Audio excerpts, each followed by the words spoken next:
Hi everyone. Sorry, I just couldn't resist playing that again. Well, welcome to Monday night stream. Welcome everyone. Hope you're here for the ride. Obviously, people watching me live this moment in time counts none. So I'll be commenting on things to myself and talking to myself yet again. But then that's what I'm best at. So hey, nothing different there. I am going to have some discussions amongst myself about the different things that are happening in Elite recently, including Horizons, and some of the community comments, some of the Gamescom stuff I've been looking at, and just various things, talking away, keeping everybody company, giving you something to listen to on those quiet, lonely nights when you might be stuck in the middle of a space of a star system like I am. I think at the end of last week's stream I kind of jumped into a system and then didn't bother looking at it, didn't I? So, let's have a quick look around here. Nothing interesting, so I'm going to move on anyway. Vasco! Galaxy map. Displaying map. Cool. So where am I? I'm there, away to the side of the Horsehead Nebula. And there's home.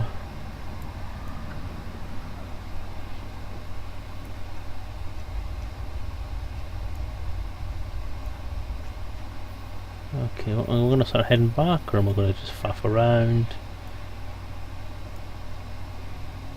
That's the way back, all the way over there, so I think I'll head off this direction.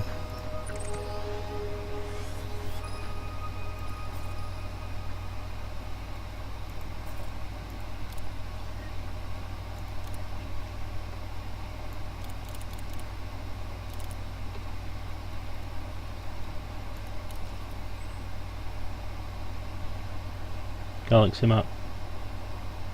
Well, look at that! So many marvellous places to go! That's annoying.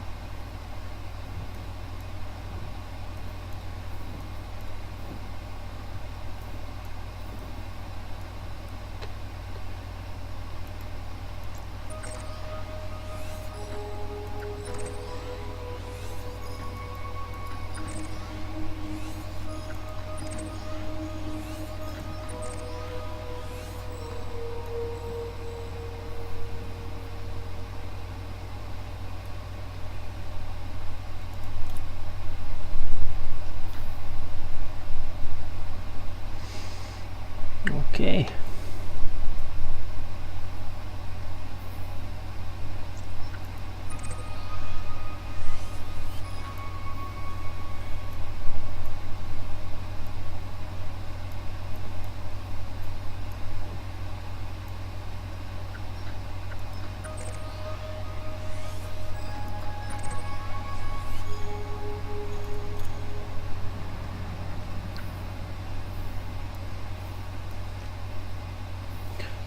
Tonight's plan essentially is I'm going to mill about exploring. I'm going to try and find me some systems that haven't been explored before, and hopefully some systems that may have an Earth-like or a water world or something valuable. Engage Super Cruise. Engaging cruise.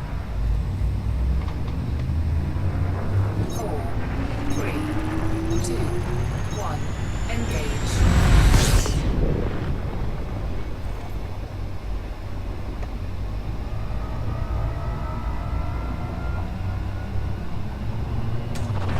Fuel scooping.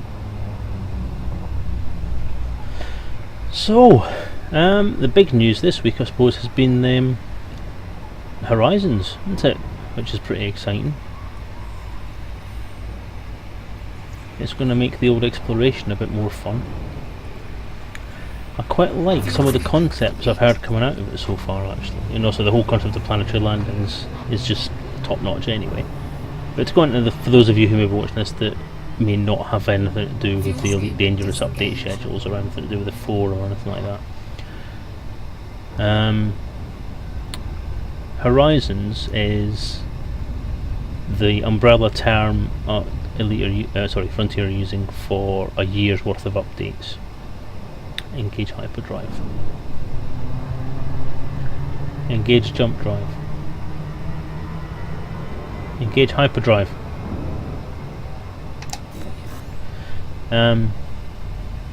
Yeah, but the first thing that's going to kick that off at the start of next year is going to be planetary landings. Now this will be planetary landings on airless worlds, where there's no population, no life as such. There could be, in theory, if you're in the explored area of space, there could be outposts or something there, or little huts or hermits or something like that out there. But not populated planets, because Frontier want to spend a lot of time making sure they get the aspects of explored systems right. So settled systems with I've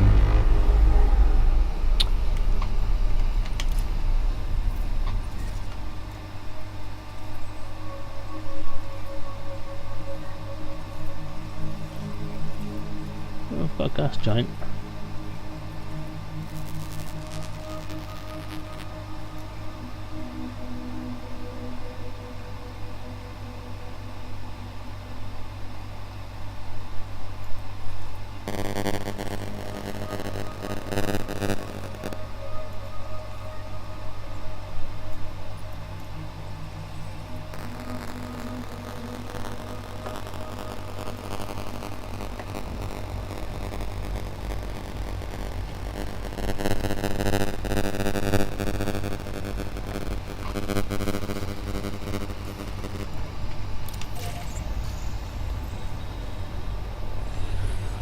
Going to take a note of that planet name because I want to try and make a list of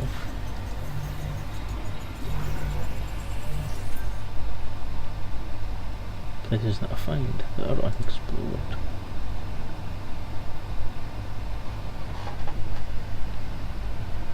Call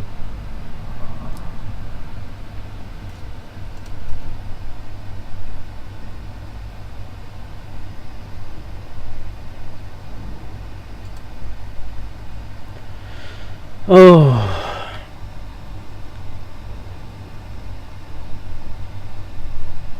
was complaining earlier on my Elite Encounters update stream that the laptop my wife has let me borrow hasn't been particularly suited towards doing any work on because it's bloody slow, and I can't even open a notepad window without it just locking up. D3-7.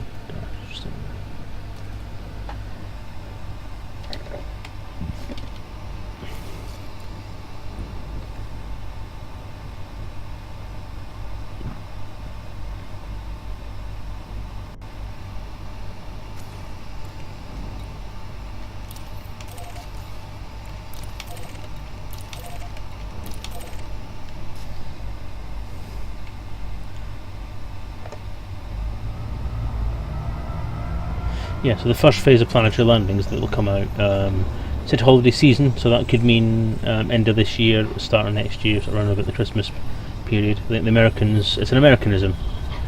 The Americans classify that as being the start of November, so essentially from roughly Thanksgiving. Up until the end of Christmas.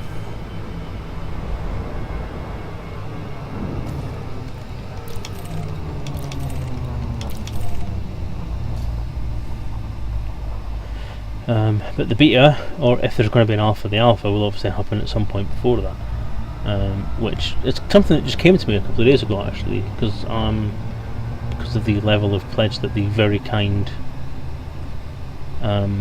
chaps on the Elite Encounters Kickstarter provided for me. I qualify for alpha and beta access, so I have lifetime access to all the different updates, which is awesome, and I am eternally grateful to the guys on the Kickstarter for that.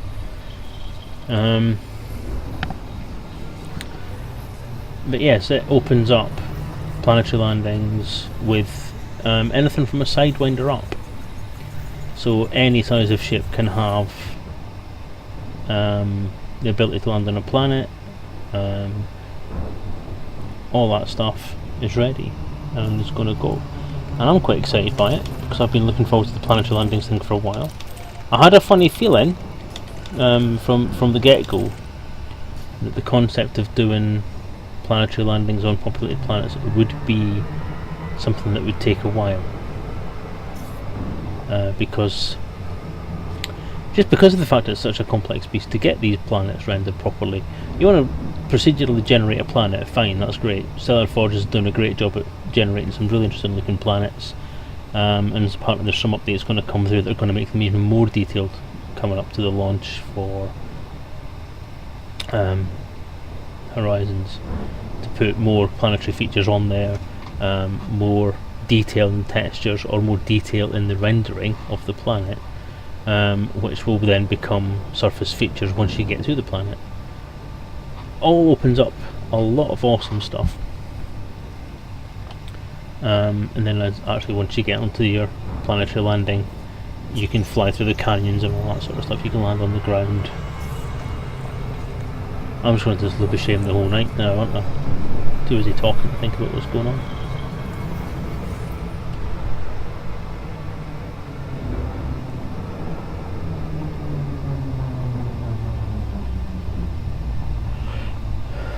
That's the thing I find quite difficult about streaming at the moment, is actually talking and focusing on what I'm doing at the same time.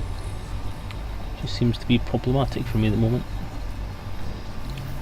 But so yeah, what?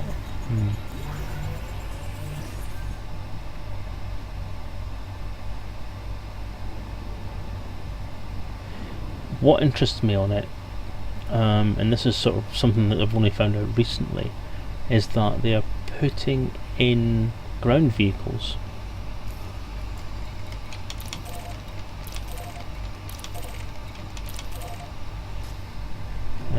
Which is a very interesting thing. At least it is to me, because it's the first time in Elite's history, in the franchise's history, that there will be something. There'll be a ground vehicle that you can control. And by the look of the screenshots that they've shown and the animation that they've shown, the Scarab vehicle, the SRV, or Surface Reconnaissance Vehicle, rover vehicle, whatever it is the SRV stands for, has a canopy, and a control system and a pilot seat, which means that essentially you'll be simulated as being in that vehicle. And that is the first time that we've been able to control anything in this game other than a spacecraft. And that's pretty exciting stuff. So we'll be looking at a whole new set of physics going into the Elite game. What the Horizons update is going to do is provide essentially a whole new game built on top of the game that already been given to us, and that is pretty exciting. Because one of the things with the Elite universe that has always been fascinating to me is what it's like outside your ship. Getting out of the ship has always been something I would love. I've always wanted to happen. Actually, be part of that universe, because I know I keep going about this, but this is one hell of an immersive universe for me. Frontier First Encounters and the lore that goes with the Empire and the Federation and all that sort of stuff doesn't turn me on as much as the original Elite's concepts did. Galcop and the Pilots Federation there, or whatever it was called at that point, the Galactic Navy being what it was, and all that stuff.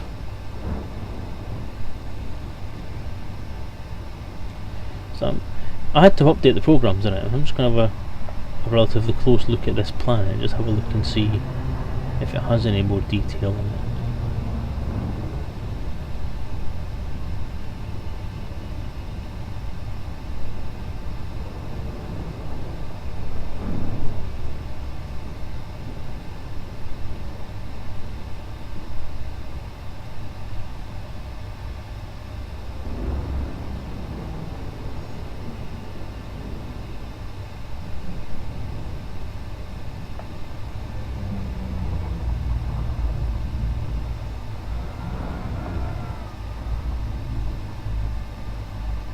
Well, you know something.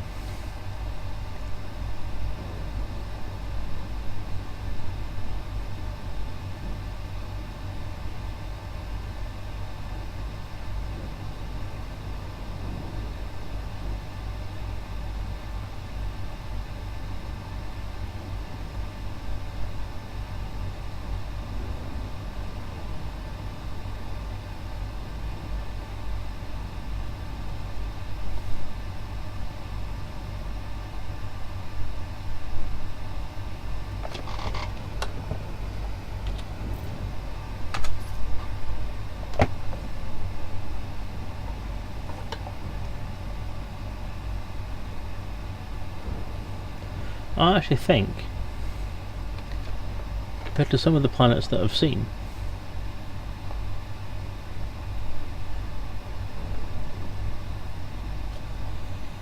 I actually think that is actually more, there's more realistic content, more surface detail, sorry, on that planet than I've seen in any other planet. I mean, I have gone close to a few of them, not very often, but this just seems to be quite nice, actually. Deactivating silent running.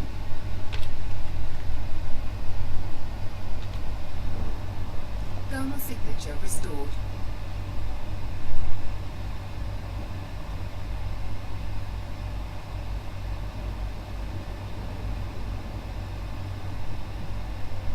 Silent running.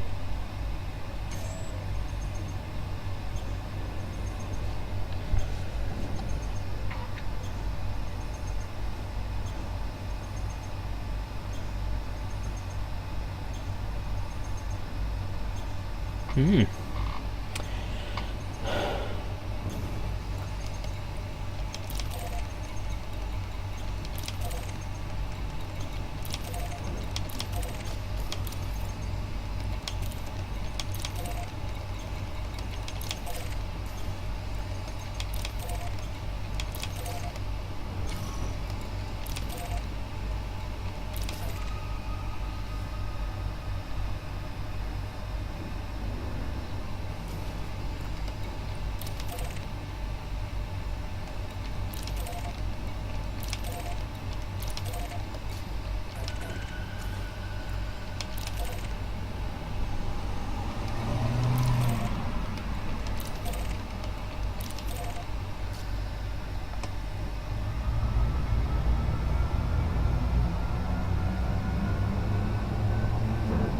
Sorry about that. Right.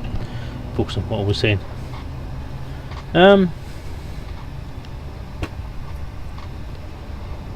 What was I saying?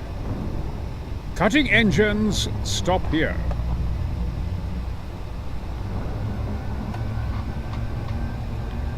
The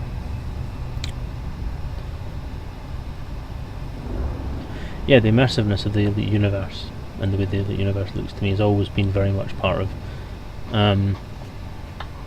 my imagination, because I've always, since day one, since the day I got that game, I have populated the rest of that universe based on Robert Holdstock's manual and the Dark Wheel novella and all that stuff. All the stuff that came with the game, the depth of information that you could, that there's just so many hooks you could get your teeth into. It's always been the same, and one of those was the fact of what is it like on a space station, which we've now seen. What was it like on a planet? What were the domed colonies like? What were the planets in Galco? What was actually on those surfaces? Who were the people that were there? What was the politics? Which wasn't really a main thing for me, but it was still there because it was something to do with the universe. How did everything work? I mean, I have developed a whole structure for how Galcop's council worked and how everyone worked together and so on. So the depth of the universe is there for the taking, and it's now starting to get expanded out. So we have our sim, we have our space sim, our space trade and combat flight sim. We have our pretty ships with their absolutely gorgeously rendered cockpits and interiors. And we have the game that we wanted. You know, we on the Kickstarter for the main Elite Dangerous game, and like that, we bought and paid for the game that we wanted, which was a modern interpretation of Elite. We got that, and now after a year of them updating it and polishing it and putting more stuff in it and seeing how far they can push the boundaries of the engine and seeing where they can go with it, and now seeing that they can do a fair bit with it, we have Power Play, which not my cup of tea, as I keep saying, but people do like it. It is a political thing. Does give you a purpose for some of the missions that you do, rather than just doing random assassination missions for various different people at various different times. You now have different missions you can do for different people, so you can do a chain of missions all together for the same people and achieve whatever goals they want to achieve, and that you also share the need to achieve. You have CQC, more content added by the developer to allow you to have one-on-one combat situations. So you have an arena combat situation. I really, really hope, as I've said before, that's going to be part of the main game, rather than having a separate mode. So when you first start the game up, you get the launcher and you get the option for play the game, Elite Dangerous, or play the training missions. I really hope that the CQC stuff is going to be part of the main game and it's not going to be a separate menu there. So it'd be a third mode of play alongside tutorial in the main game. I would love CQC to be you fly to the system in your own ship. You dock your ship at the station and you then go and either buy or lease your F-63 Condor or your Eagle or your Sidewinder or whatever it is you want to actually use.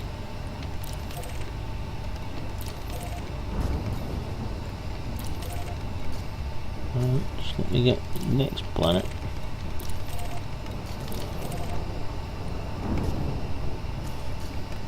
Oh, fuck off.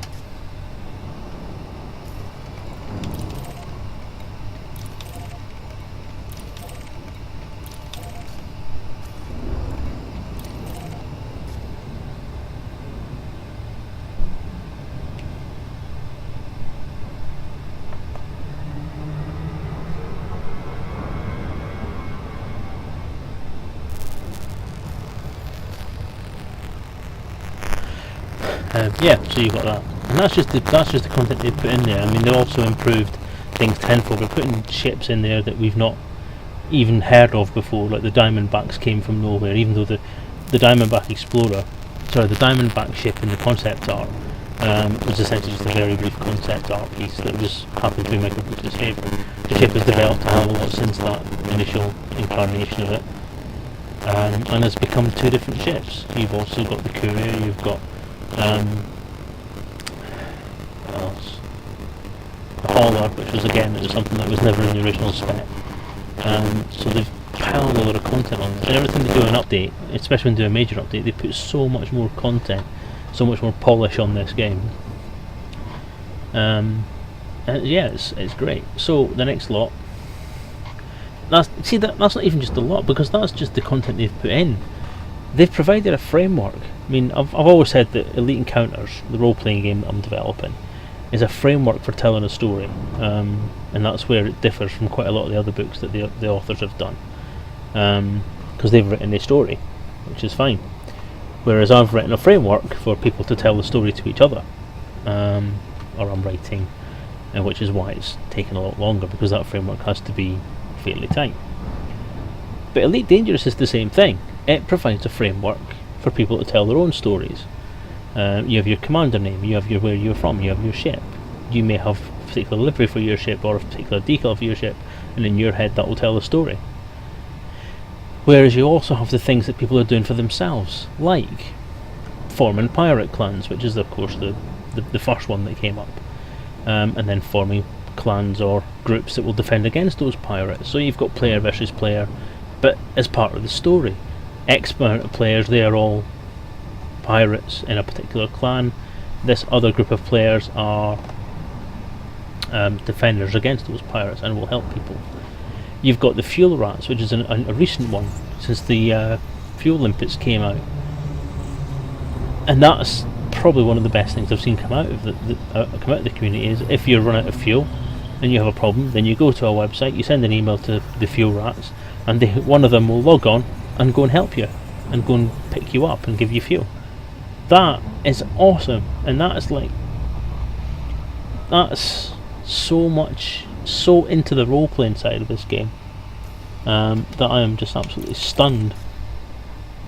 I think it's absolutely amazing that they've done that. You've also got your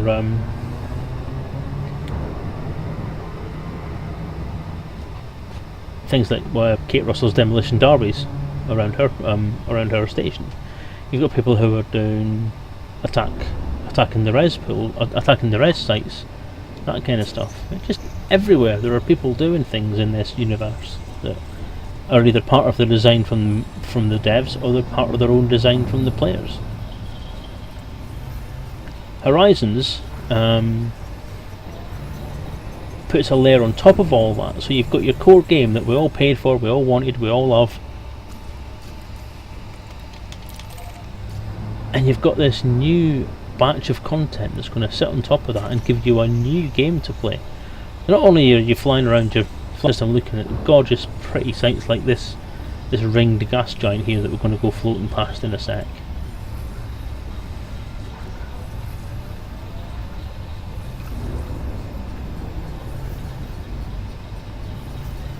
but you're going to have, you can land on the little moons that are flying around it. Maybe not be able to land on a gas giant, because there's no surface on a gas giant really, is there? But you can now land on these planets, land on these interesting dots, and find out what's on them, find out what's actually in there. And this is the best bit so far, is you can actually get out and drive around on it with a little SRV. The way I find it interesting the way that that's been implemented as well, because that also opens up a new thing. Because the way that they're implementing it is, according to the conversation that was being had on Gamescom on Saturday, the guy that has been developing Horizons, who's been locked in a black room, strapped to his chair and told he's not doing anything else apart from developing Horizons, has told us all how essentially these vehicles are given to you. They are basically given as a module. So your cargo hold or your ship will have a module or a hard point or something taken up with this vehicle's docking and launch bay. So will it be in your cargo hold, or will it be on a hard point on the ship? I don't know as of yet. Either would work. Having it on a hard point on the bottom of the ship obviously would be a necessity. You can then just basically drive it off and then float about. I think I'm done, you know.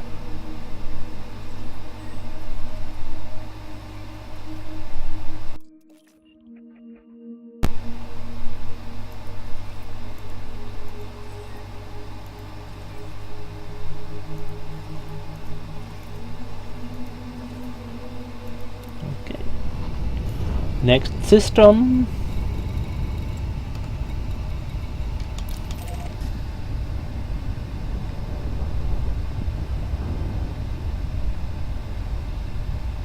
Not 0.69 light years.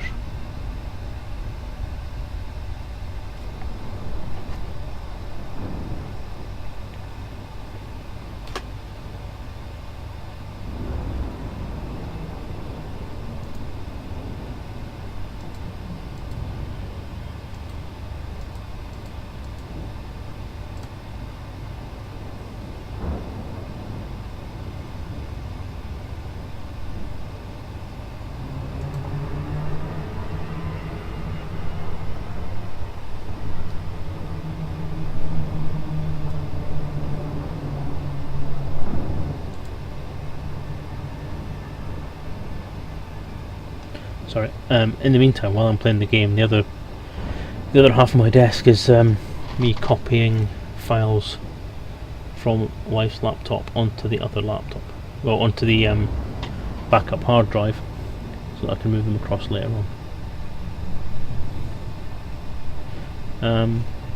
Yeah, so a docking module for your vehicle is going to get shoved on your ship. In case you're wondering, I'm actually going to fly towards this this system, which is 0.69 light years away, and see how little time it will take me on the estimated time to travel there by normal drive.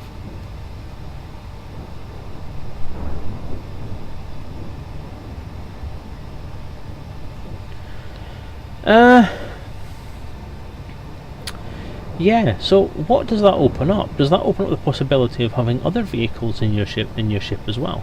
You can have an SRV in there, yeah, so you can go trundling about on the moon. But as the game develops and as more content gets added and more vehicles get added, because obviously they're going to put more vehicles in now, which is a whole aspect of the development that we didn't even think about.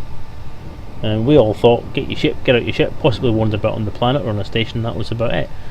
A lot of us didn't even think about the fact that we could get vehicles to drive around. So yeah, that's awesome. So what else can we have? Can we have other vehicles? Will we get the option, which is something I actually asked for quite early on, to carry another ship inside your ship? So they were saying that there are apparently canon modifications that can get made to an Anaconda, so it can carry ships. I think it's part of the description for it. It says that it can be modified to carry smaller ships like Sidewinders.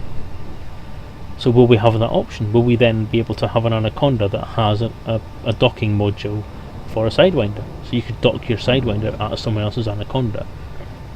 It also gives us the opportunity to have two ships with us at the same time, so we can have a Sidewinder, or probably something a bit bigger actually, because I think it was a bit too small, but something maybe like a Type 6, or even one of these, a Diamondback Explorer, which has a module fitted that will allow you to carry an F-63 Condor, or an Imperial fighter, or some other type of small fighter like that, and get into it. So you could hyperspace into a system if you're flying a big ship. If you don't want to do all the faffing about with docking your ship because you don't want to sell anything, then you can just dock with your little fighter. Like if you want to stop at an outpost to trade in some credits or trade in some combat bonds, then you can do it just using your little fighter ship. It also brings on board the concept of the bigger ships that are going to come, because there have been teased larger ships than even the Anaconda and the Type 9. Somebody mentioned the Imperial Cutter at one point, and the Federal Corvette was mentioned on the wiki, on the wiki site. Now I know that these are supposed to be the sort of biggest ships the players can fly, and are essentially counted as the smallest of the capital ships that can be flown. Now, you can't really fit anything bigger than an Anaconda or a Type 9 through the docking slot. So, if you wanted to fly a Corvette, or you wanted to fly the Imperial Cutter, or if Frontier do bring along any bigger ships in the future, then would that be how you would then dock? You wouldn't dock your main ship. You would dock a smaller ship that was carried within that ship. Now, depending on the size, obviously you'd have an option to have a Sidewinder possibly within that ship, or an Eagle perhaps, which also gives you the opportunity to then, so you could be carrying hundreds of tons of cargo in your Federal Corvette, and use a Type 6, for example, to transfer the cargo from that ship to the station and sell it. It's an interesting thought, isn't it? Gives you the whole consideration of whether you can have bulk cruisers or that kind of thing. Of course, upgrading those ships would be a bit difficult then, because you'd have to then need to be a mechanic in place to handle that. But it certainly does open up the ideas a little bit, doesn't it? So, where is Horizons going to take us? Well, towards the horizon, I would have thought. And it does make for some exciting thinking, or some exciting imagining of what's going to be happening come the next few months. I'm certainly very excited about it. But yes, the whole idea of being able to race around on a planet's surface in my little buggy is very, very appealing. And it also, to my mind, answers one of my hopes, which was that there was going to be a bit of love given to exploration. Now obviously the exploration model at the moment is you fly around in Super Cruise and you do a distant scan of a planet. Now, with Horizons giving you the opportunity to go down onto planet's surface, and Frontier have said this already, you'll have the option of actually searching on the planet's surface for planetary features. Missions were mentioned specifically about going to certain planets and looking for outposts. So that insinuates that there will be features programmed onto some of these planets. Some of them will be linked by missions and some of them might not. So pretty cool stuff, I think. Lots and lots of new content, and Horizons is going to, it's the umbrella term for a year's worth of new content, And obviously, I think in my head, Frontier probably have the whole planetary landing part of it sewn up at the moment. They're probably just doing a bit of alpha testing themselves, just polish off a few bits and pieces and get things finished up. Because if they're planning on releasing by Christmas, say, it would be, I think, rather silly not to have a decent amount of lead time for beta testing. The beta testing crowd have been invaluable, they say, in getting Elite Dangerous into the state it's in now. So it follows that they would obviously make use of that community again. And I'm going to go hyperspace now. Make use of that community again, and hopefully iron out some of the bugs in Horizons. Now, Power Play's beta testing was crap. Power Play was beta tested for about a week, and part of the reason why I'm not overly keen on Power Play is because I just don't think it works. I don't think it was thought out particularly well as far as how it fitted into the Elite canon, and I don't think it had enough testing done, because there was a lot of problems with it when it went live. It needed some more love in the beta testing side of things to get it up and running. So I'm hoping that the boffins at Frontier are going to make use of the beta testing community and do a month worth at least of testing, just to see what we've got, and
not overly impressed with that system. A lot of travelling just to make very little in the amount of money on it. Engage hyperdrive. Boost.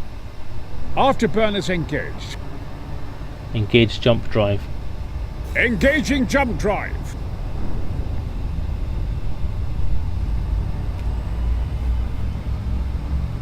Yeah, so I'm hoping that there's going to be a fair bit of beta testing. So with that in mind, if they're going to do about a month worth of beta testing for a release sometime in December, that would mean that the beta testing will probably start around about mid-November, or perhaps start November.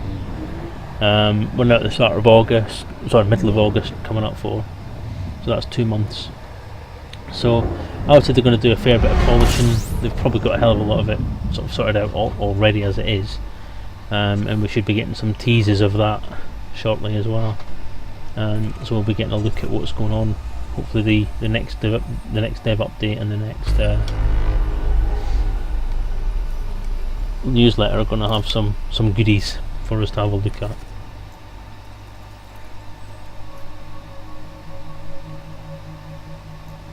That's a T-tower, eh?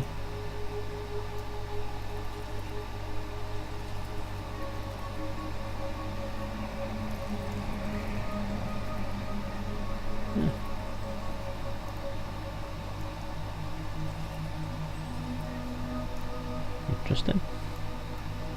Okay, that's fine. I'll have a shifty around here. Stream offline. Why is it saying stream offline? Is the stream offline? No, the stream is live. Bizarre.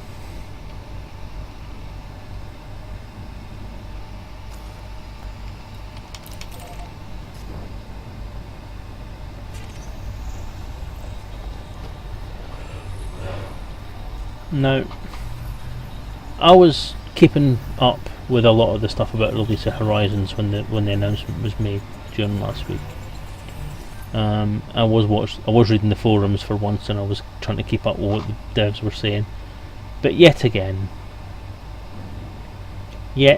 a bloody again, we have this whole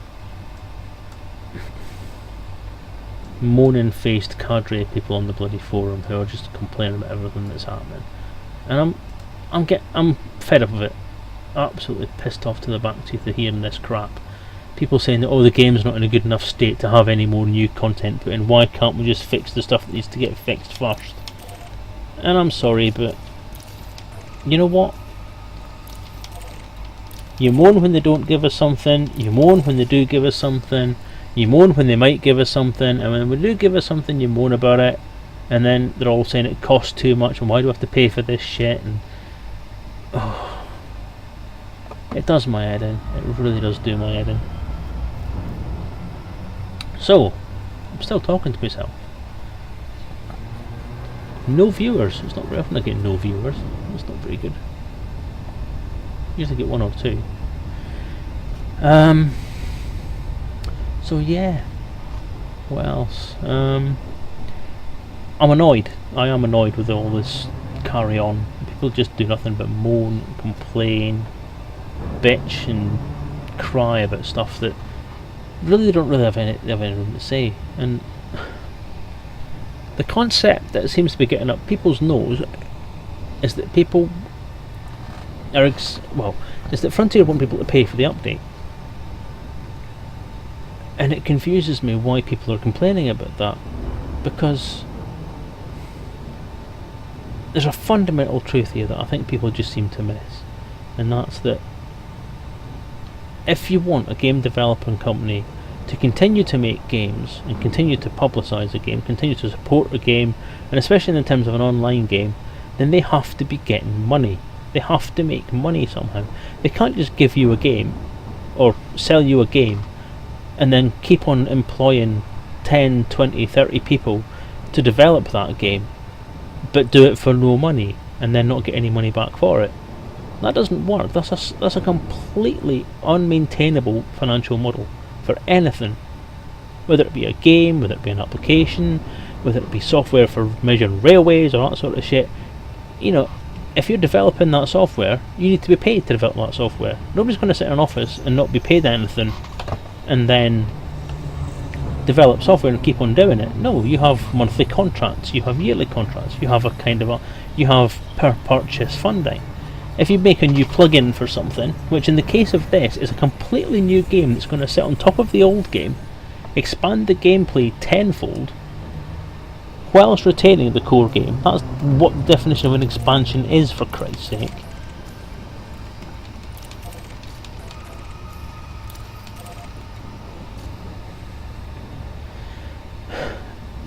Then you have to pay for it.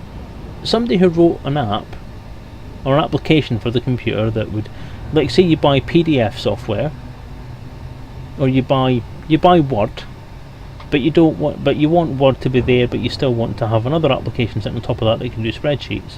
Then you buy Excel. It builds on the functionality of Word, gives you the same overall interface, but does a whole different thing. Elite Dangerous is a space combat, space exploration, and space trading game.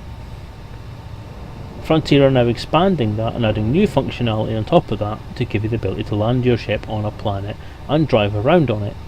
That's an expansion, that's a new product. You therefore would pay for that new product.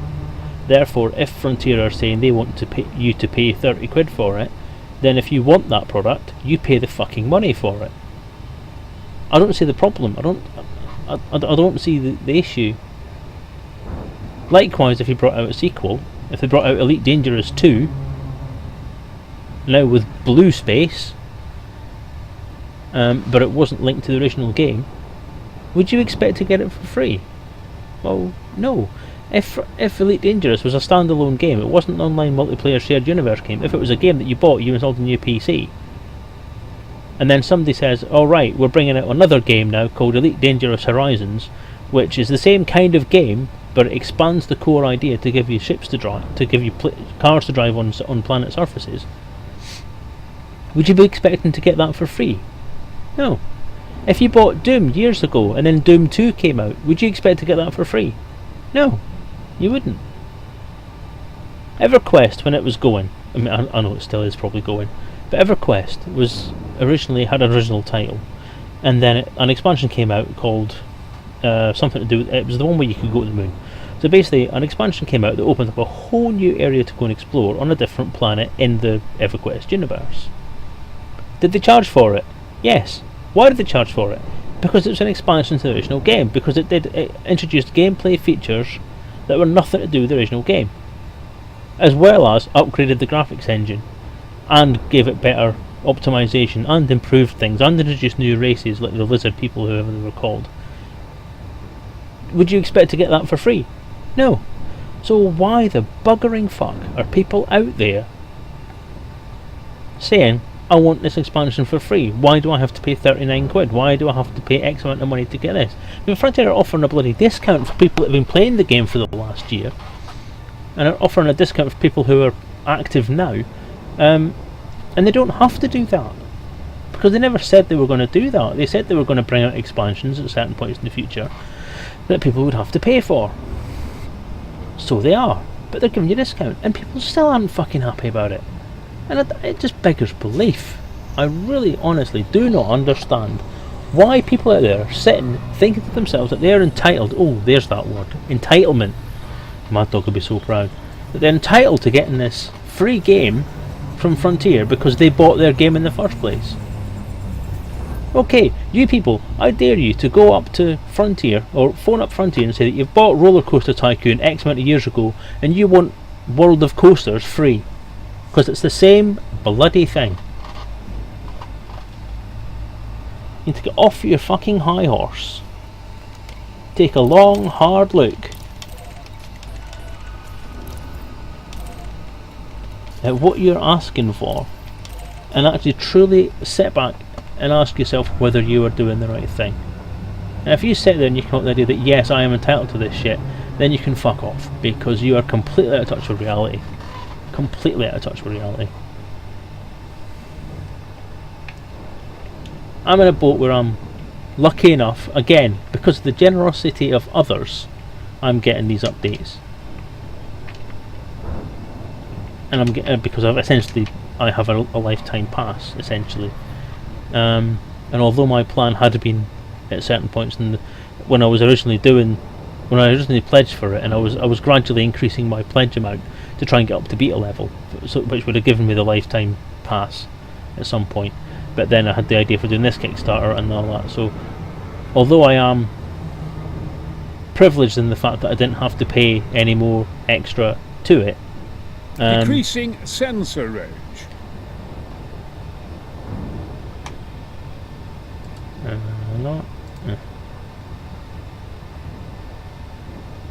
so that was Dropbox. Stop all thrusters.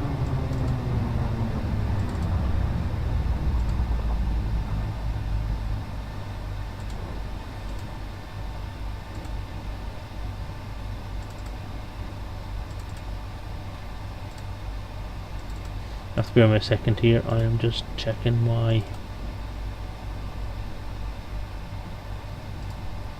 uploads. Not uploads, copies.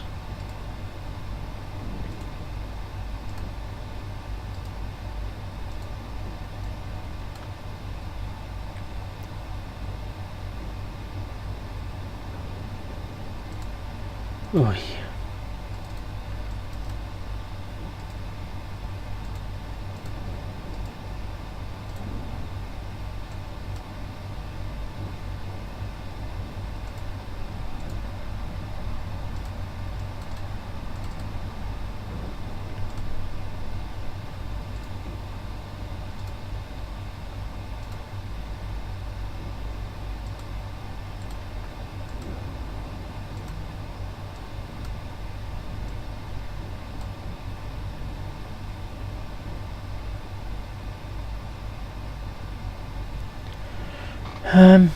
Hi Eric Zach, how you doing? as I was doing something else, somebody else popped in. You actually caught me mid-rant. I'm copying files over as well, which is why I was going quiet for a second there, but I was in the middle of a bit of a rant about the whole community reaction to Horizons.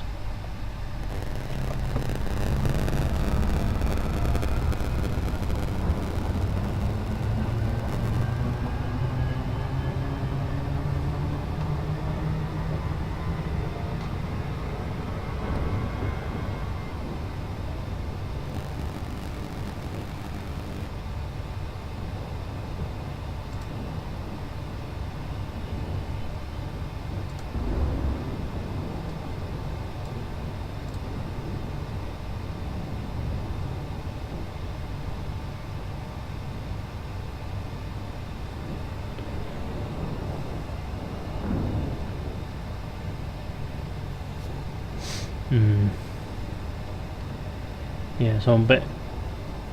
just think people who think they can get all this stuff for free with just complaining about things. I mean, they did it with the Steam keys and everything else. Just give me this, give me that, give me the other, because they think that because they're part of a big community, or they're part of a good community, or they're paid what they think is a decent amount of money for something, or too much money for something, then I just... no, just stop it. Stop being a twat. You don't want to play the game, don't play the game. You don't want to pay for the update, don't pay for the fucking update. Just don't fucking do it. But don't whinge about it. Go and play Star Citizen, where you can pay $100 for a crap ship or $1,000 for a ship. But it's still a ship. It's still a fake bit of code sitting on your hard drive.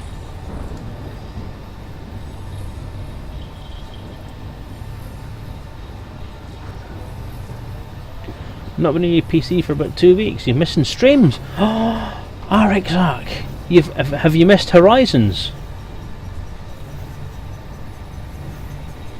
Do you know what Horizons means?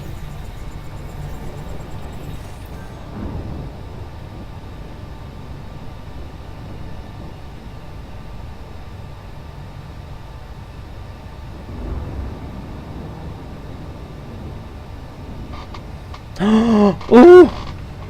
Right, okay. That means I'm going to have to do something.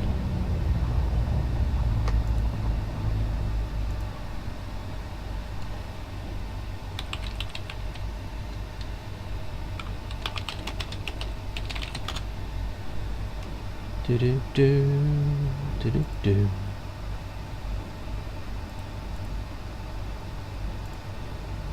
Just give me 2 seconds to sort something out for you, mate, and you'll be a happy chappy.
Oh, oh, oh. That's Horizons.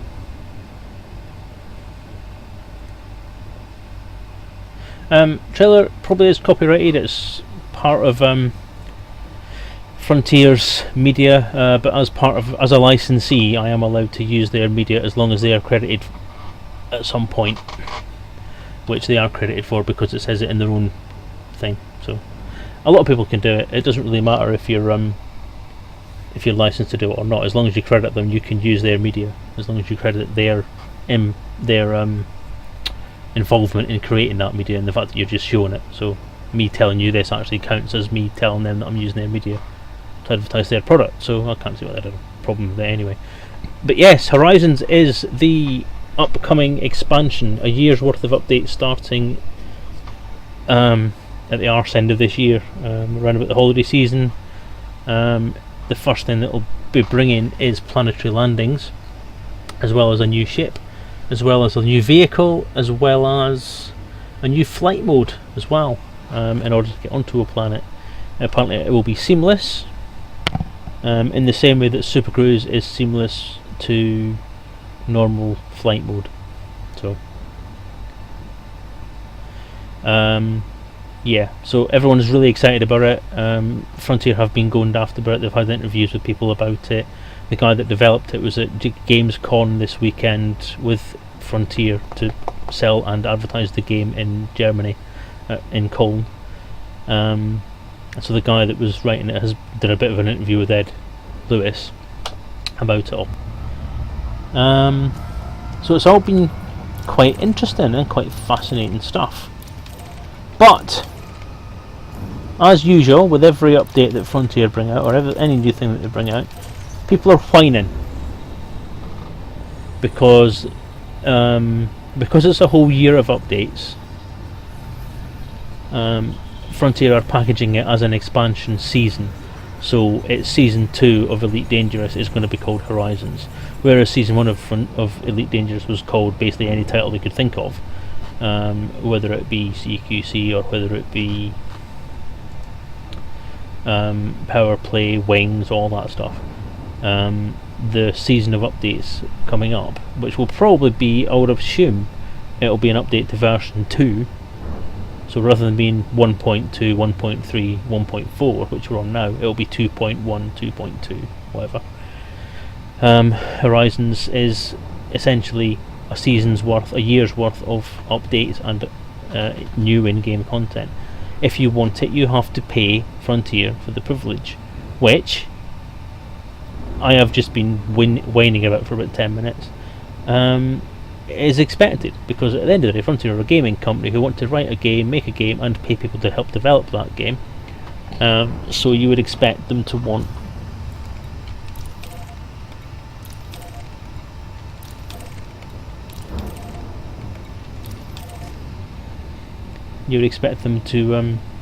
be paid for it. But no, people want free game. People want Horizons to be free.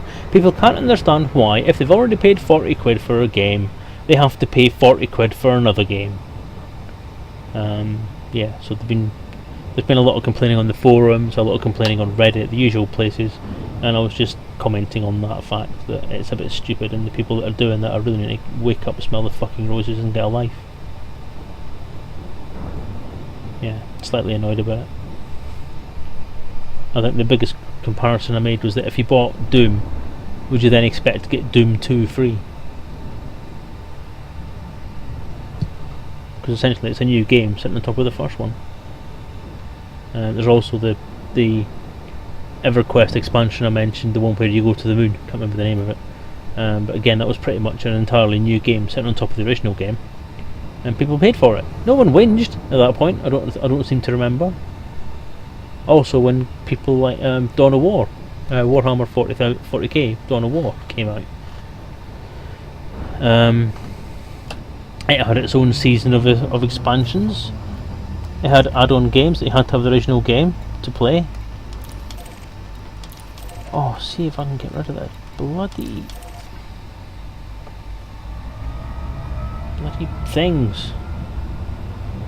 Asteroids.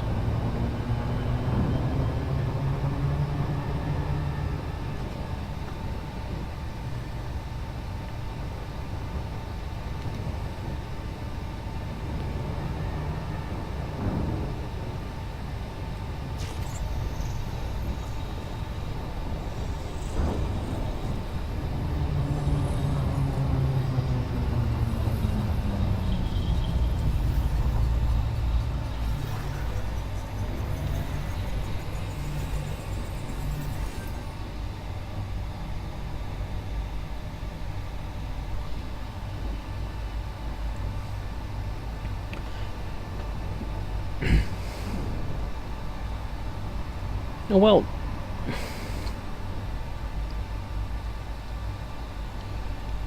that is a bit of a grey area. I can see your point, because originally you may think it read like that, but it is very ambiguous the way that they phrased it.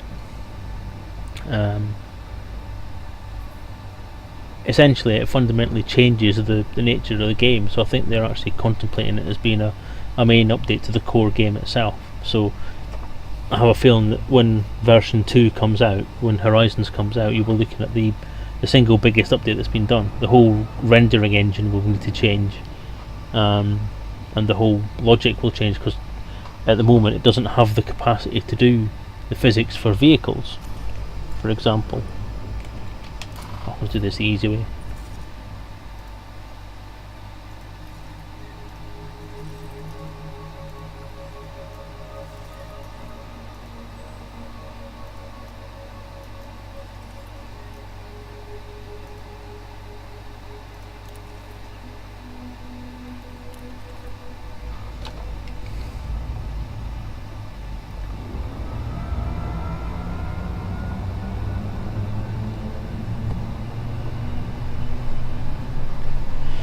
Yeah, CQC. Yeah, I can see what you mean on that as well, but it's not a fundamental change to the gameplay, is it?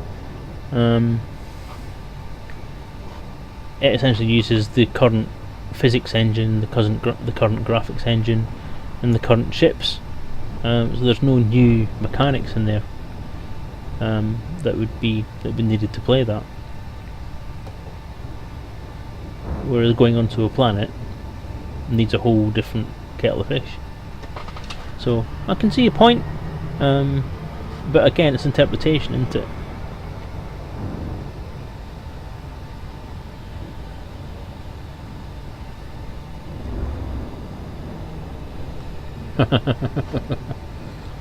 Oh, wouldn't we all? But then I think that's another forthcoming thing, really, isn't it?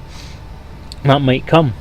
You could have player groups who one guy's in charge of the ship, one guy's in charge of the vehicle, one guy's in charge of another ship. You know, I think it could work like that. I mean, they were talking about bringing on bridge crews at one point as well, so that'll come at some point as well.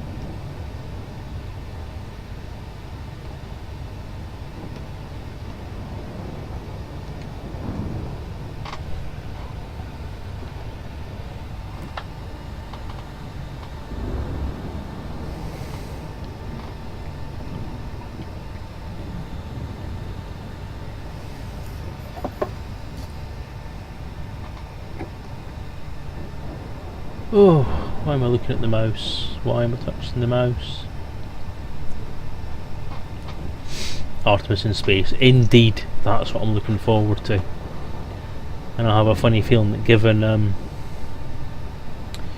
given how popular Artemis has been at various different events, I have a funny feeling that there is going to be a lot of developer interest in making that work, and making the whole bridge crew concept work in Elite.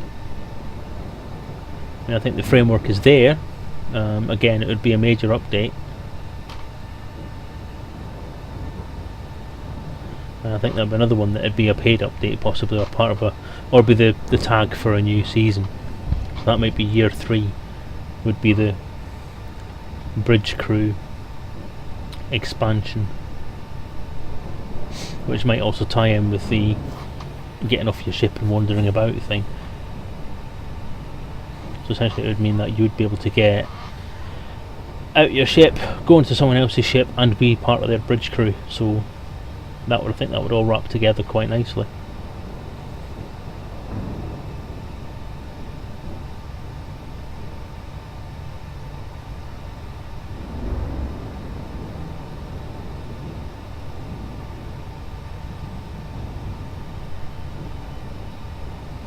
I must really try and have a go at Artemis.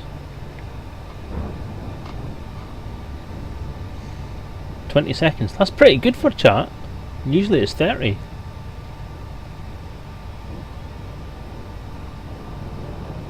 I think what might make it slightly longer is that I'm using Chatty now rather than using the T-Board built-in chat function, because it was crap and not working properly.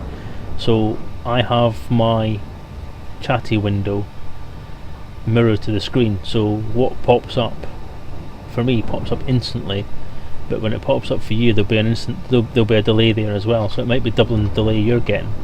I'm getting your responses immediately, whereas you're getting you'll be getting it then. So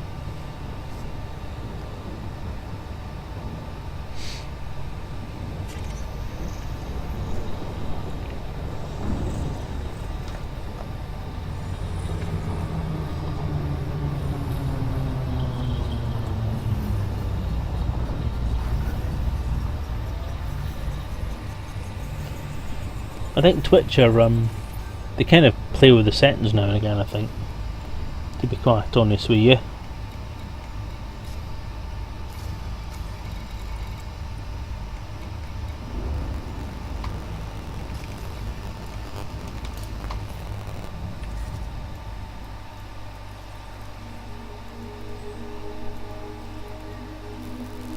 Right, that's me finished here. Next!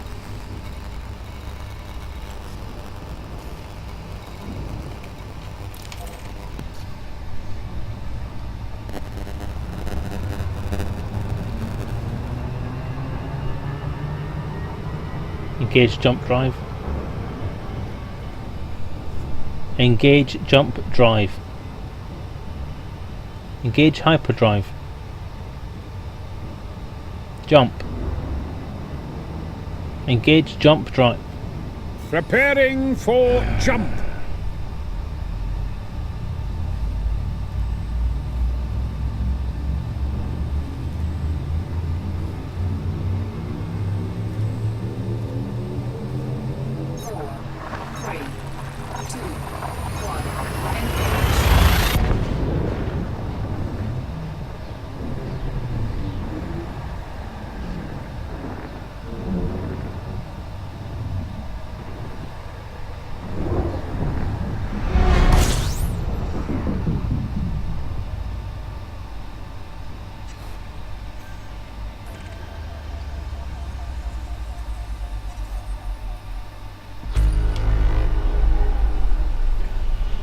Yeah, I agree.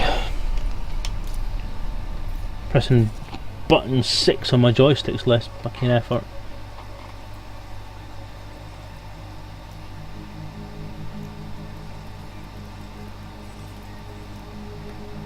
Yeah, it's already been found by someone. Not interested.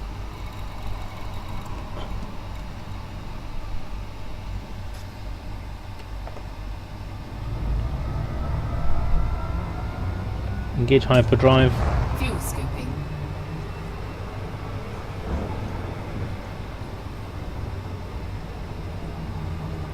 Fuel scoop disengaged. Engage hyperdrive.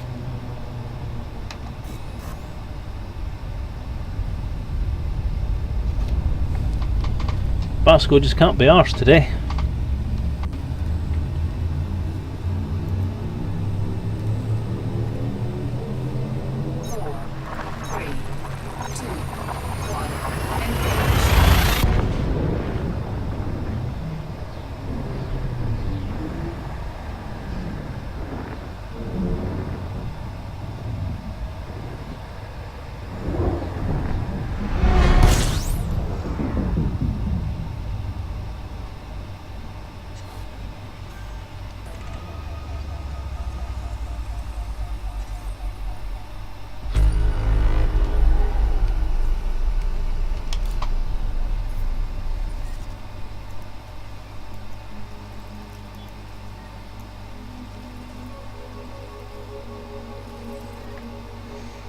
Oh, not a lot there, but I'll give it a go. It won't take long to explore.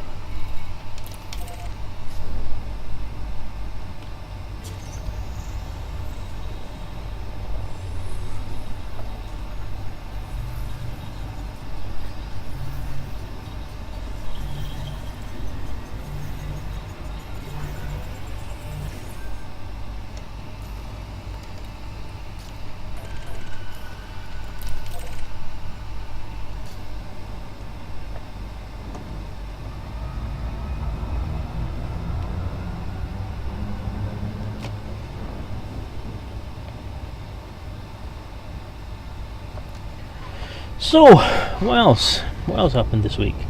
There was Horizons. There was Gamescom, which was interesting. I enjoyed watching some of that stuff.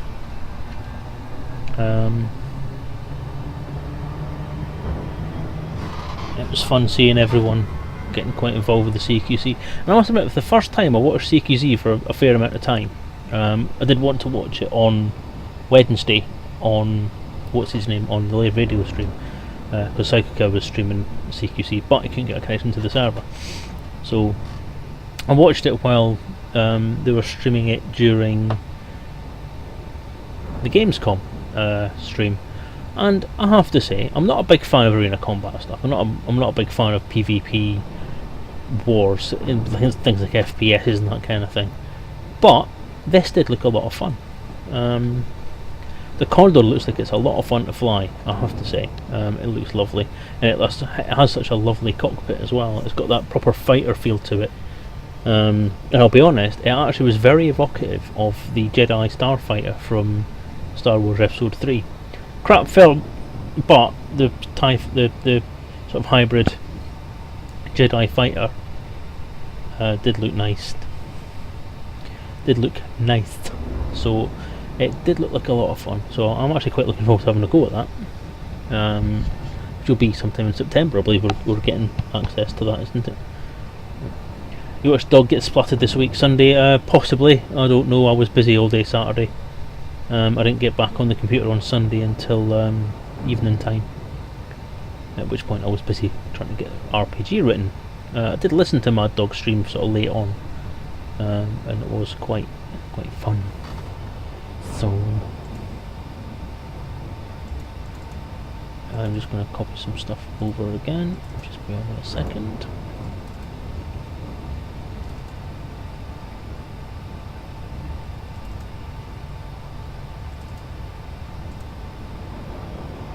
RPG project website version GFX.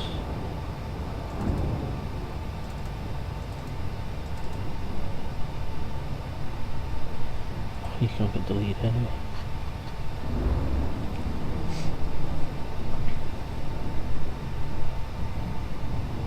You did see the TQC stream. Oh, see, fair enough. Everyone makes mistakes.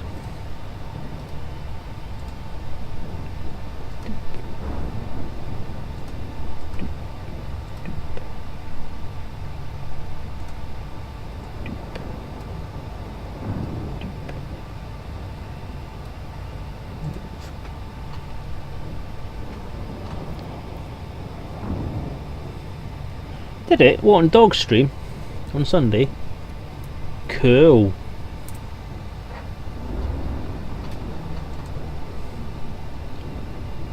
That's very nice. See, Mad Dog's awesome. He does plug the hell out of my charity thing. I really do appreciate that. He's an awesome bloke.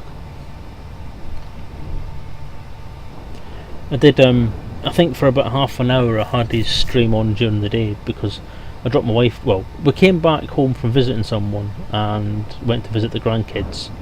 And while we were at the grandkids, my wife decided she was going to fall asleep, so we just left her there. And I came home and I said I'm going to try and get a bit of rest myself. So I did spend half an hour trying to get some sleep, but I put Mad Dog streamer on the background. I was listening away, but I didn't hear him mention anything about the Mario Curie thing. But if he did, that's awesome. No, that's awesome sauce.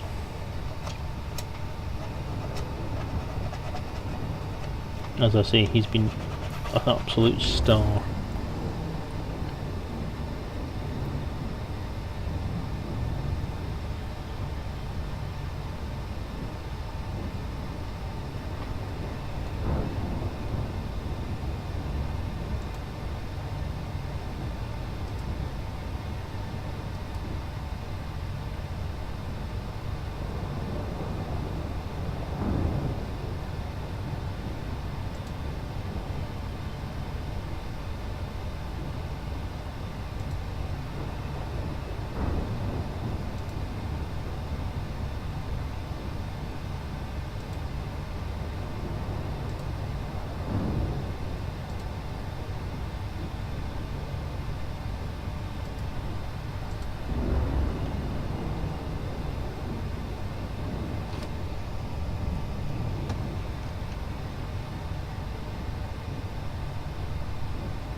Oh, goddamn computer maintenance.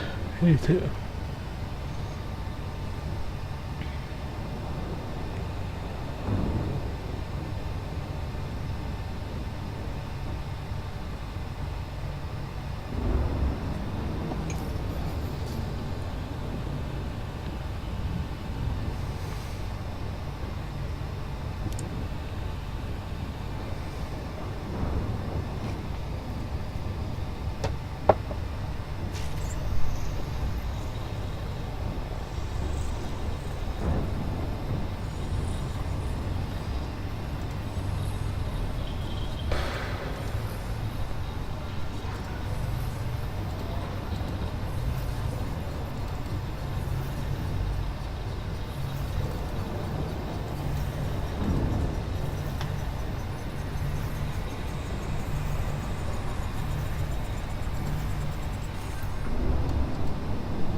Fun to get grandma so we could DIY at home, but people said, build a huge shed instead. Well, yeah, that would do it. That'll do it for me anyway. Building a huge shed would knock me out for 6.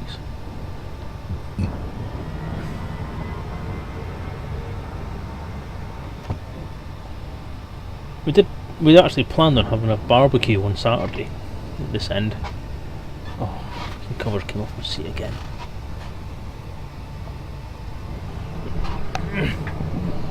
Excuse me 1 second.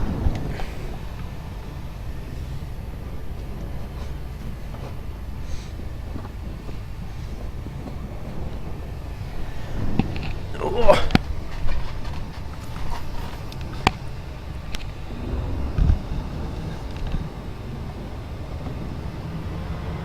Oh hell, I just realised I forgot to put the music on.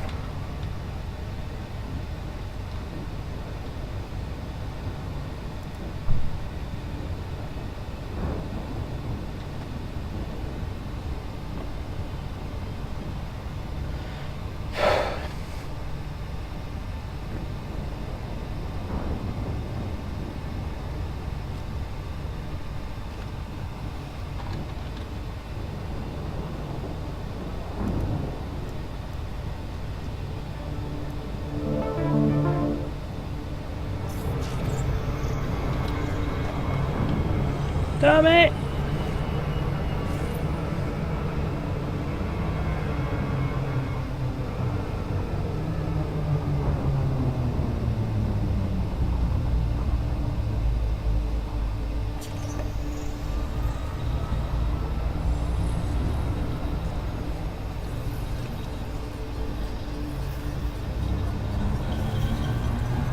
do you not follow the stream, Mark Sack? If you follow the stream, it will send you an email when I go live. You won't have to remember it, then you'll get an email reminder.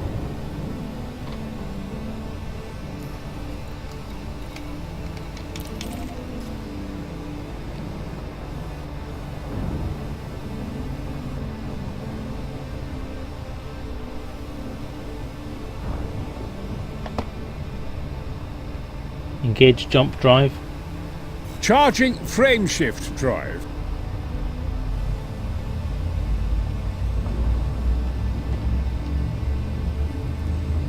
Yeah, we planned the barbecue. We were out in the morning doing something or other. Can't think at the moment what it was. Well, if you've not got your email account synced up to your mobile phone so that you get a mobile phone reminder every time I go live, then you're just not trying hard enough. It has to be said. Well, if you don't have a smartphone, you're obviously not trying hard enough.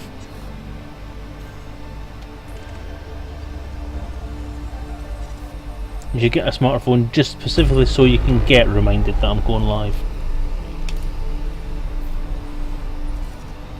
Or set an alarm on your actual phone.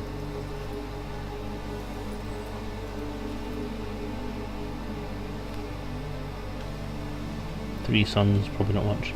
Is that music okay volume wise, or is it too loud? Just let me know, because I've only just stuck it on, so. Why am I tabbing? Why am I tabbing across things? What a goon. There we go.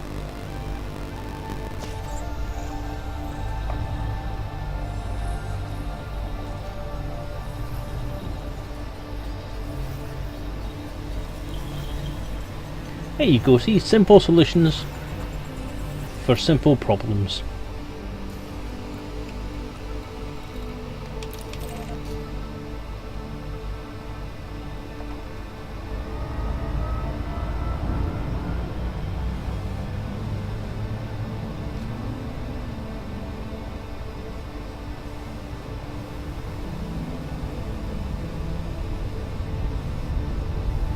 Simple policies for a happier Britain, or a happier Europe, or a happier whatever country it is you're in. Can't exactly remember where.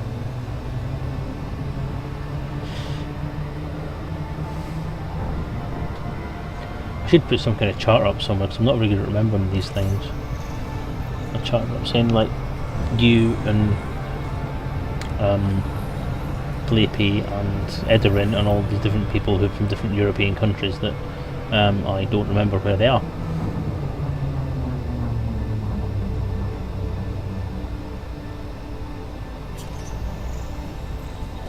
I wish there was a plugin for something for these things that would actually give me a clue where people are from. So that would be extremely useful.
Okay,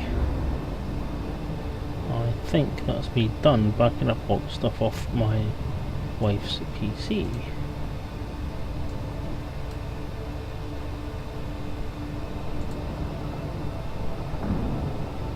Which means that shut it down. For the last time.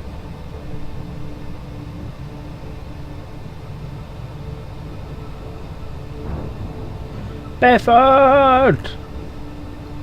Hello, my son. That was supposed to be like my son in a sort of religious sense rather than a paternal sense. So that'd just be weird.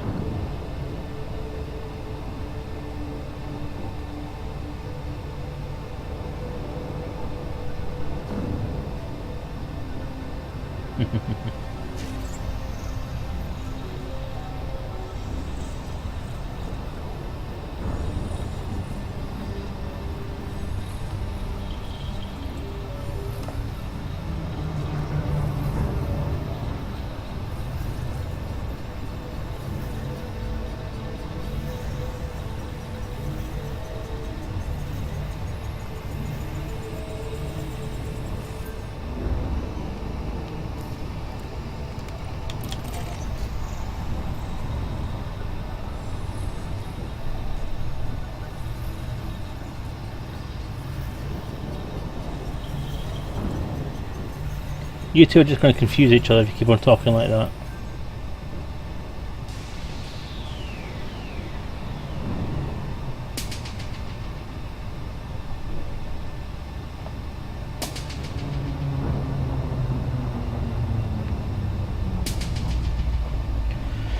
Right, I need to do a quick photo. No, I don't, because it's not going to be ideal.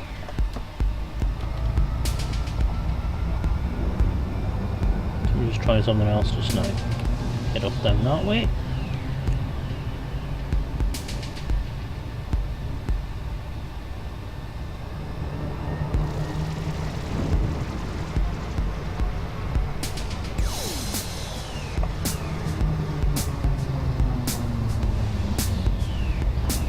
Stuff confusing each other. You're confusing me now. Enough.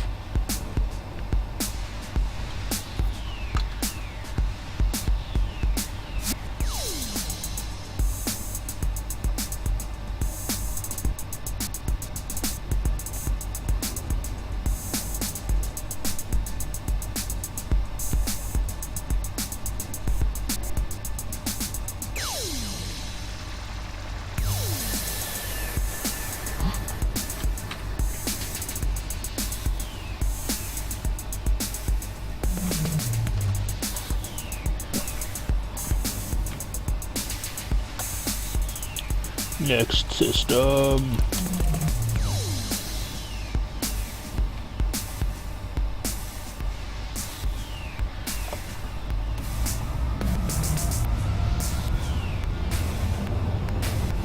Engage jump drive. Engage jump drive. Yeah.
You know what?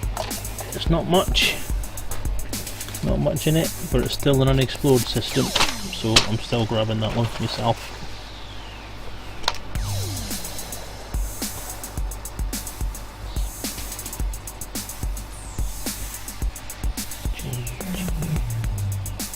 Um,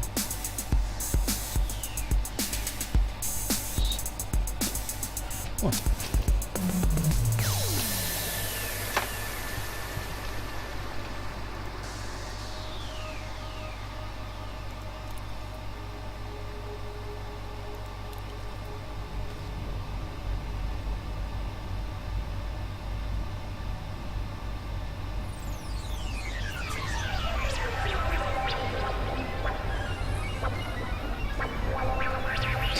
Nebula.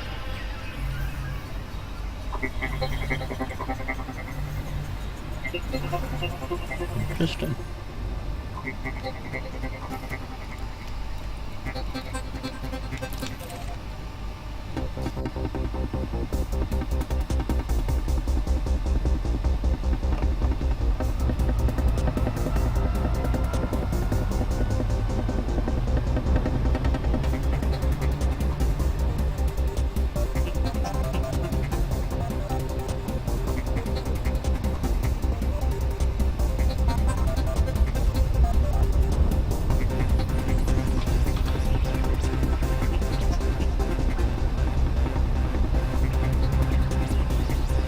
Oh yeah, see what you mean. I'd call that the Hammerhead Nebula because it looks like a hammer. Noticed that before.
So what else was I going to talk about then?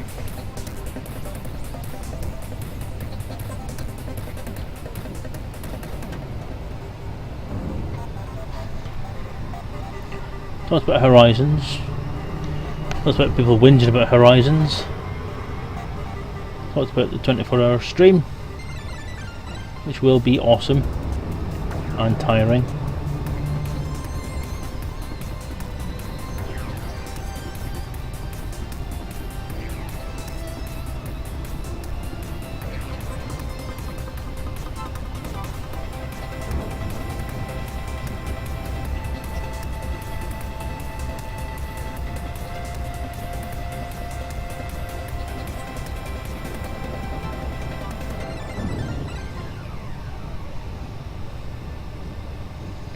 Something else has happened this week that I was gonna write about. Talk about.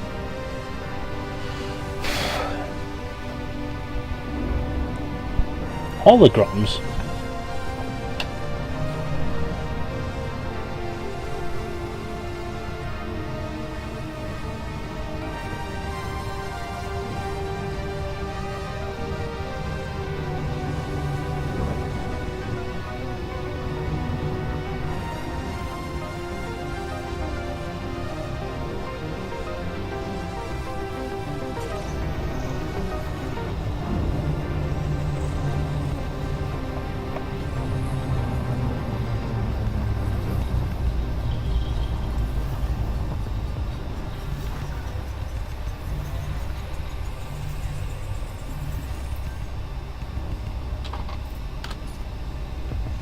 No, I'm not going to talk about donuts. Pure and simple because I'm not allowed to eat donuts. And if I talk about donuts, I'll just get pissed off and depressed. I'm going to screenshot that Clawhammer Nebula, for that is its name.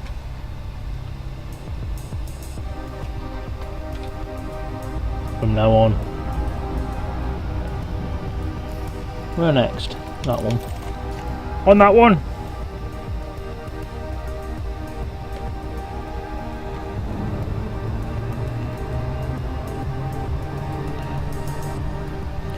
Yeah, it's a shame, you know, you guys, I was like really talkative the first hour of this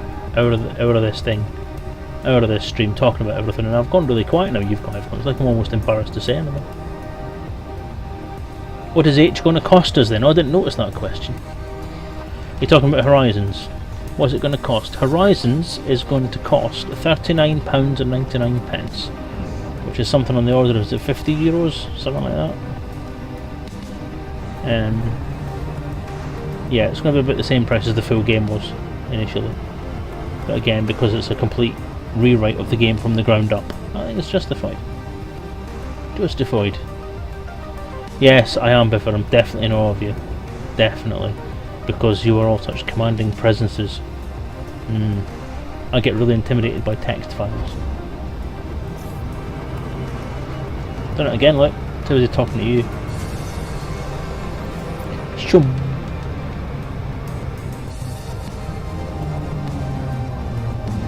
Loop of shame.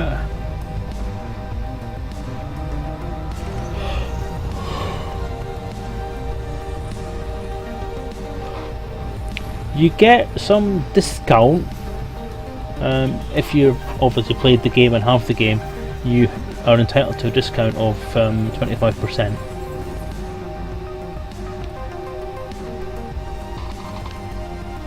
So that's a bit off. It's not ideal, not too much, but it is at least something off. Then again, as I was saying earlier, you know, Frontier didn't have to do that because they always made it plainly clear that they were going to have paid updates at some point in the future, but they've been kind enough to let people have a discount code, which, you know, might be their way of kind of sort of hitting that middle ground between saying that, oh yeah, we said that we were going to have planetary landings in the core game, but we didn't manage to get it in, now you have to pay for it, we'll give you a bit of a discount to sweeten the deal. Yeah, grease the palms.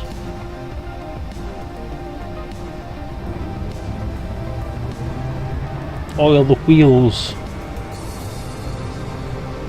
etc.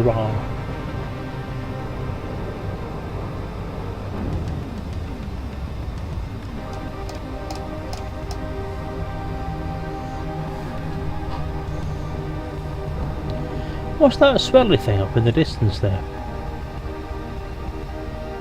It's like a swirly thing right up in the middle of the screen there. It's like a little swirly galaxy thing.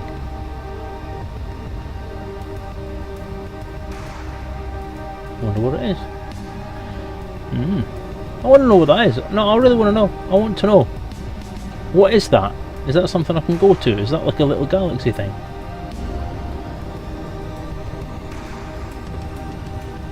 Hang on. Galaxy map. Displaying map.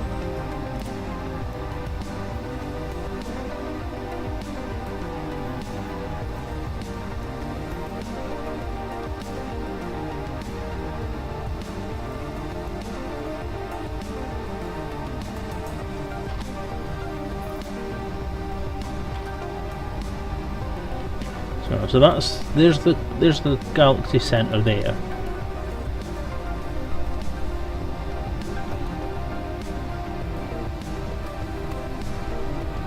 So the galaxy with that big blob there. Okay, right. Galaxy map. Stellar cartography. Well said, Brian. Did enjoy the way he said that. It was damn sexy. There it is. There it is down there, look. Alright, so what are you? What are you? You thingamabob.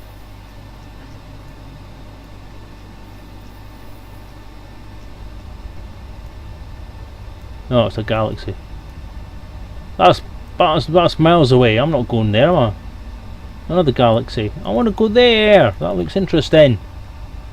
God damn it. Bugger it. Bugger it. Millennium Hand and Shrimp. Fucking jobbies. That's irritating as hell. So what is that? What is that thing? Is that's the Witchhead Nebula. Not the Clawhammer Nebula. It's the Witchhead Nebula. What is it called, the Witchhead Nebula then? Because it's a witch's head? Doesn't look like a witch's head. Yeah, fudge. Close galaxy map. Closing map. I want to go there! Damn you!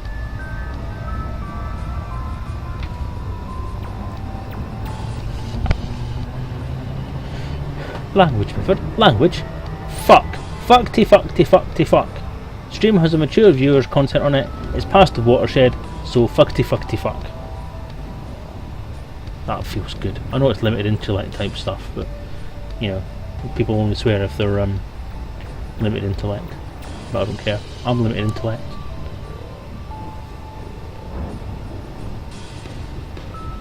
I didn't know how. I didn't know how much work it would be to create an RPG. How bright can I be? No, Muppet.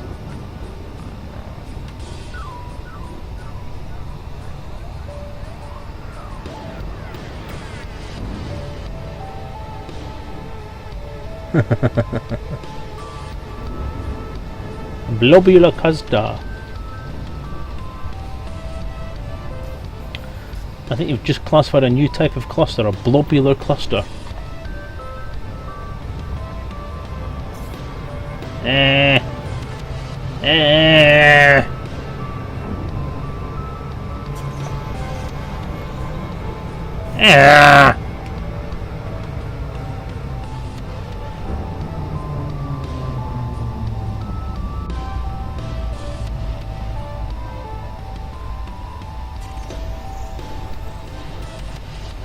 Oh, I think the only thing left now is that 230 link. Oh no, another one there.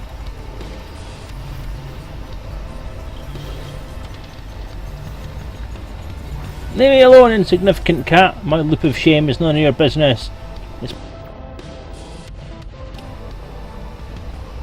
I am ashamed. I am full of shame. Shame. My third loop of shame. No, fourth loop of shame in this stream. I will not stream without at least one loop of shame, for it would be shameful. Incidentally, hello insignificant cat, I don't know who you are. Welcome to the stream, I don't think I've seen you before. You feel free to introduce yourself, how you found the stream,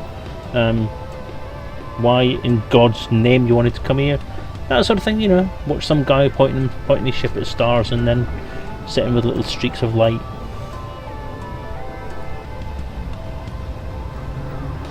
Insignificant streaks of light just wandering off and not really doing anything interesting. I can't shoot anything because one, there are no ships out here, and two, I don't have any guns. I can't trade anything because I'd bugger all the trade and people no one to trade with. I can't mine anything because I don't have any mining lasers and nothing to hit with them. And I don't have a mining thing anyway, one of those refineries. What else? What else can't I do? Can't do missions because like there's no one here to give me any missions. Can't even check Galnet. I'm not even sure how you check Galnet. Don't know how to check Galnet over here.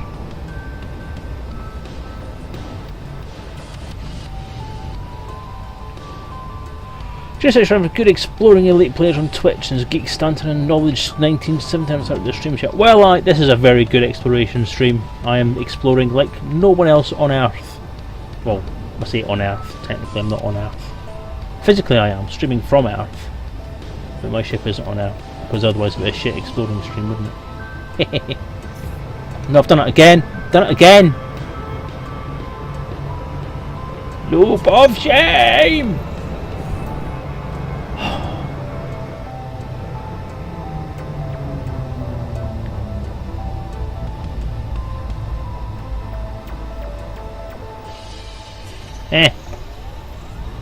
Anyway, yeah, so what am I doing? What am I exploring? I am currently in the region of the Horsehead Nebula, which is where my original destination for streaming was.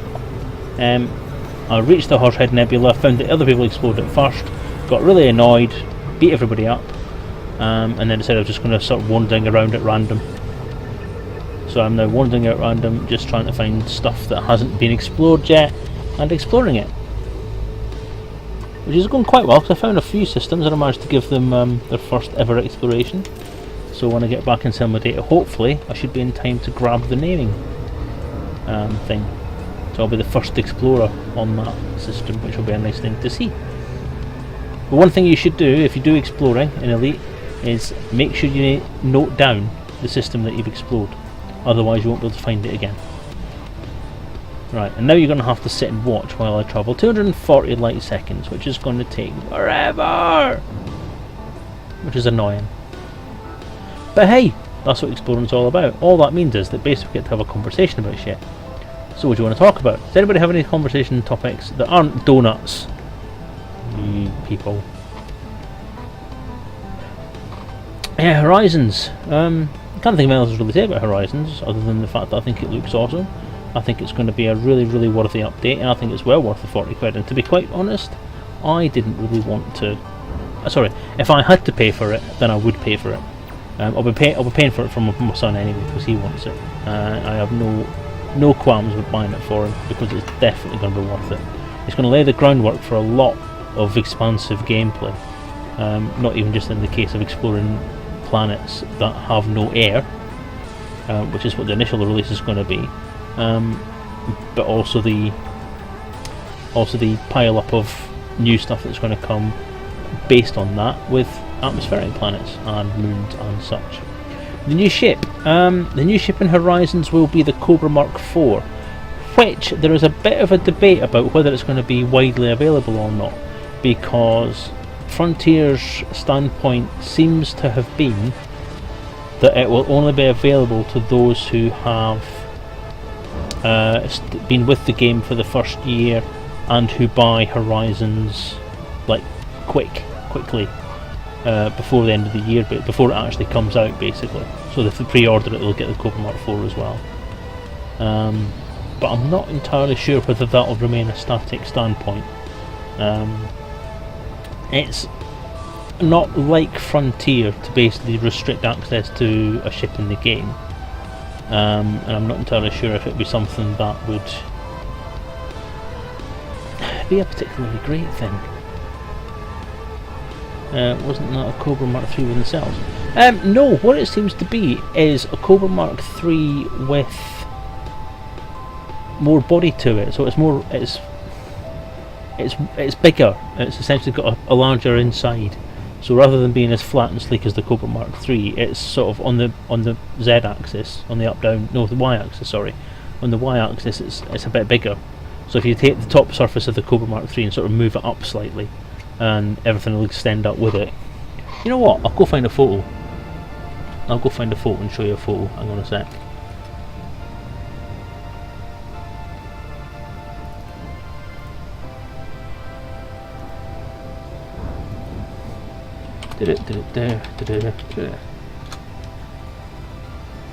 Images.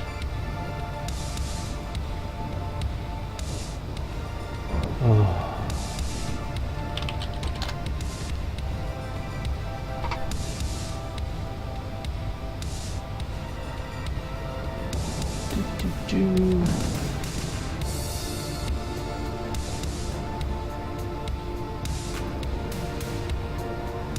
Hi guys and girls, I'm Obsidian Ant, and I'm here with a very quick Yeah, I know, thank you.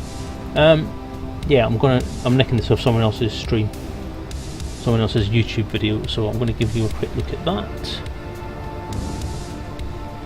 Let me get my OBS window back up and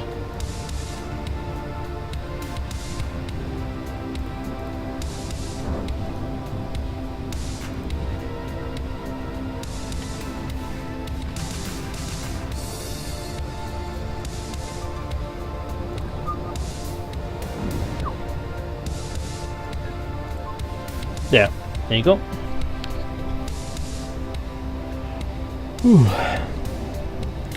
So that's the Cobra Mark IV, essentially. As you can see, it's very, very similar to the Cobra Mark III in shape,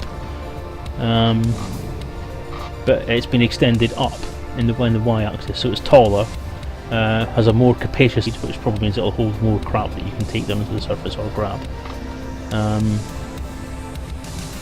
I did actually mean to do a bit of a thing about this, to be honest with you, and I completely forgot I was going to do it, because I was going to have a bit of a discussion about it as part of the stream. So I'll do that now, so you've kind of timed that well. Just let me make sure that I'm travelling at a speed that I can actually slow down and stop at this planet.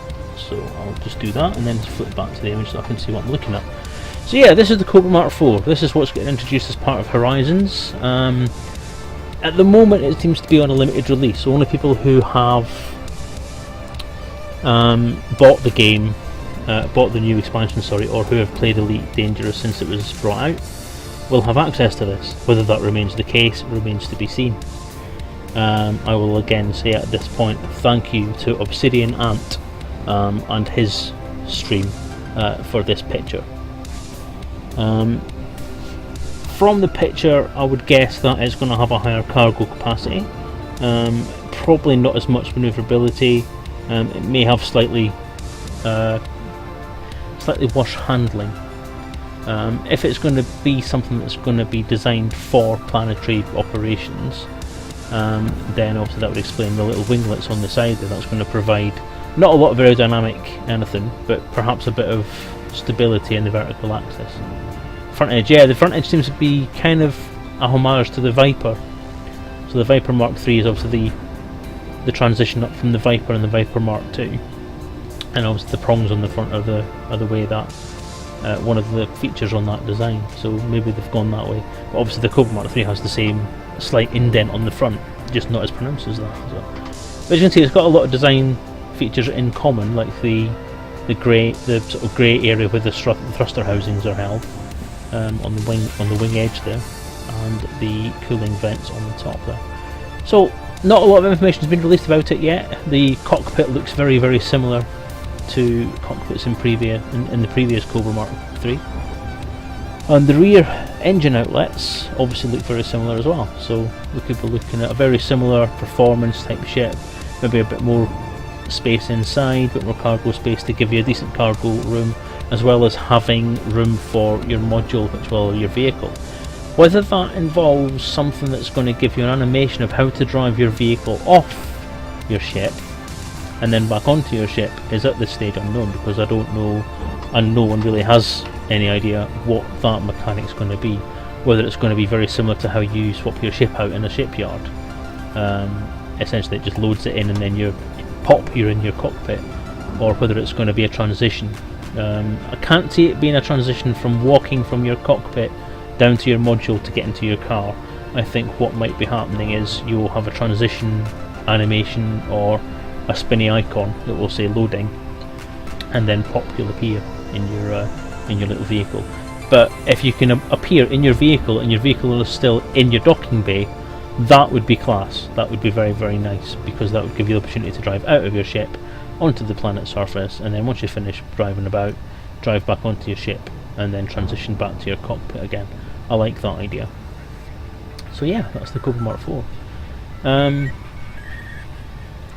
Someone mentioned that I think it was somebody on the actual From Frontier, said that the concept was going to be that the vehicles would be attached to a hard point. So rather than having a weapon on a hard point, you would have a vehicle launch system, a vehicle launch and recovery system. If that's the case, or if it's going to be a very friendly mechanic for the user or the player, so not entirely sure how it's going.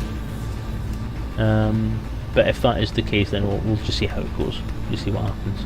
I'm not going to reserve any judgment, because obviously Frontier do know what they're doing. They have brought us a game that so far has pretty good features, and everything seems fairly logical. I would think that if they would play test it themselves and make sure that everything's going to work fine from their point of view before they start giving it out to people. But you can rest assured, as a streamer and as a beta tester, then I will provide as much information as I possibly can, as and when I can, during these streams about the Cobra Mark IV and Horizons and any more information that might come out.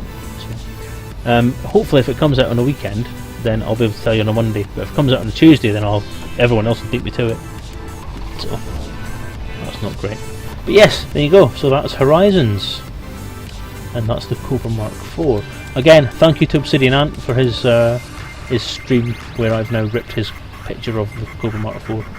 I don't apologise for it.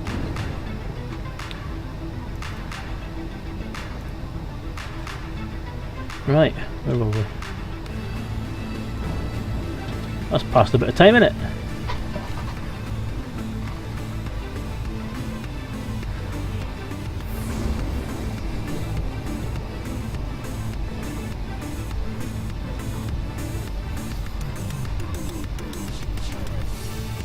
As I've said before, I am looking forward to Horizons. It's not the full whack. It's not the full thing that everyone wanted. It's not planetary landings on cities and spaceports and all that sort of stuff. But realistically, I wasn't expecting that anyway. Not right away, because that was going to be a lot of work. I think I did get into a point earlier